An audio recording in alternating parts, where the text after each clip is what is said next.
শাহাদ কাকা আমাকে সদরঘাটাতে মারি লিজি কাকা। আমার 4 জনকে বেশি মারা হয়েছে। 4 জনকে আমার ব্লাড বাড়ি করে দেওয়া হয়েছে। এই যে আমি কথা বলতে পারতেছি না। হ্যাঁ এরকমই মানে আপনারা কিছু বলতে পারবেন না, জান যাতায়াত করি, আমাদের কাছে যদি এভাবে হয়রানি হয়, আমরা যদি মাছ দূর খাই তাহলে তো এটা হবে না ভাই। লঞ্চ কমিউনিটিরা বলে স্যার আমরা নাকি ওনাদের ক্যাশ ব্যাগে স্যার টাকা চুরি করছে। এটা আমি তো আসলে ওইভাবে বলতে পারবো না, আমি তো লঞ্চে ছিলাম না।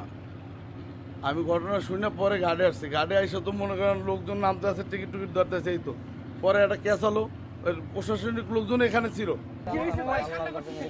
ভাই আমাদেরকে লঞ্চের থেকে নামার সময় লঞ্চ কমিউনিটি আমাদেরকে বলে স্যার আমরা নাকি ওনাদের ক্যাশ ভাঙে স্যার টাকা চুরি করছে স্যার, এটা বলে আমাদেরকে 15-20 জনে মারধর করছে স্যার। এই যে মিতালি সাদ স্যার, আমরা চাঁদপুর থেকে স্যার। আমার 4 জনকে বেশি মারা হয়েছে। 4 জনকে আমার ব্লাড বাড়ি করে দেওয়া হয়েছে। এই যে আমি কথা বলতে পারতেছি না। আমাদেরকে একটা ছেলে আমাদের চোখ রাখা দিছে, কয়ে এই বেটা তুই খারাপ আছে। ও ডাকার পরে ওরা লঞ্চ কমিউনিটির সব পোলাপানে একদল করে আমাদেরকে স্যার 4 জনকে উত্তাল পাতাল মারধর করা হয়েছে স্যার। শাহাদ কাকা আমাকে সদরঘাটাতে মারি লিজি কাকা।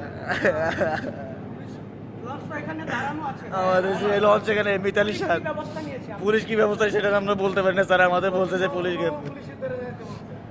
নৌ পুলিশের দ্বারা যাইতে বলছে ওনারা, ওনাদের দায়িত্ব নেই এটা, ওটা হচ্ছে নৌ পুলিশের দ্বারা দায়িত্ব, ওখানে যাইতে বলছে ওরা। মানে ওনারা বলতেছে আমাদের কাছে এটা কোনো কিছু করার নাই।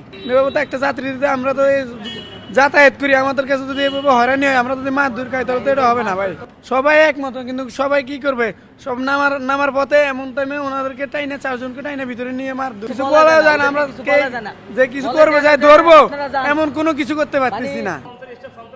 হ্যাঁ এরকমই মানে আপনারা কিছু বলতে পারবেন না, জান এখন আপনারা কি চাচ্ছেন ভাই? আমরা চাইতেছি আপাতত এই লঞ্চটা এই মিতালি সাদ লঞ্চ বন্ধ করে দেওয়া হোক। আমি তো আসলে ওইভাবে বলতে পারবো না, আমি তো লঞ্চে ছিলাম না। আমি ঘটনা শুনে পরে গাড়ি আসছি, গাড়ি এসে তো মনে করেন লোকজন নামতে আছে, টিকিট ধরতেছে। এই তো পরে একটা ক্যাশ হলো, প্রশাসনিক লোকজন এখানে ছিল।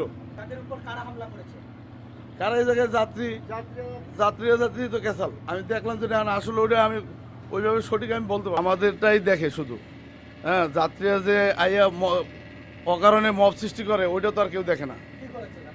ওই যে বললাম এটা মোবাইল নিয়ে, হ্যাঁ, ওরা চার্জ দিয়েছে সারা রাত লঞ্চ। আমার তো একটা সেকেন্ডও ঘুমাই দেয় না, আমার একটা সেকেন্ডও ঘুমাই দেয় না। আমি তো এই থেকে উঠা পরে আইছি এই জায়গায়।